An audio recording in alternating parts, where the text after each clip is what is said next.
પ્રજાના પૈસાની કમાણી ભ્રષ્ટાચારના ખાડામાં સમાણી કંઈક આ જ પ્રકારની સ્થિતિ ગુજરાતની છે. ભલે લખલૂટ ટોલ ટેક્સ ભરો પણ તમને રોડ તો ખાડાવાળા જ મળશે. ભલે તમને કમરનો દુખાવો થાય કે ગાડીનું મેન્ટેનન્સ વધી જાય પણ ટોલ ટેક્સની ઉઘરાણી તો થશે જ.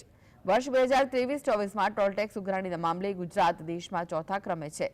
ખાડાવાળા રોડ છતાં પણ એક વર્ષમાં ગુજરાતમાં 4,800 કરોડથી વધુનો ટેક્સની ઉઘરાણી કરવામાં આવી છે. કેટલાક નેશનલ હાઈવે પર તો 3 કિલોમીટરનું અંતર કાપવા માટે પણ 1 કલાકનો સમય નીકળી જાય તેવી સ્થિતિ છે. છતાં પણ ટોલ ટેક્સની ઉઘરાણી તો થશે જ.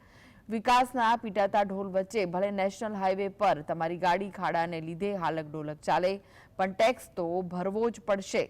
રાજકોટમાં ગોંડલ પહેલા 3 કિલોમીટરનો રસ્તો એટલો બિસ્માર છે કે અંતર કાપતા 1 કલાકનો સમય લાગી જાય. સોશિયલ મીડિયા પર લોકો હળવા ટોનમાં સિસ્ટમના ગાલ પર તમાચો મારીને લખી રહ્યા છે કે ચોર પણ અંધારામાં ચોરી કરે, પણ નેશનલ હાઈવે ઓથોરિટીના અધિકારીઓ તો ધોળા દિવસે ઉઘાડી લૂંટ ચલાવી રહ્યા છે.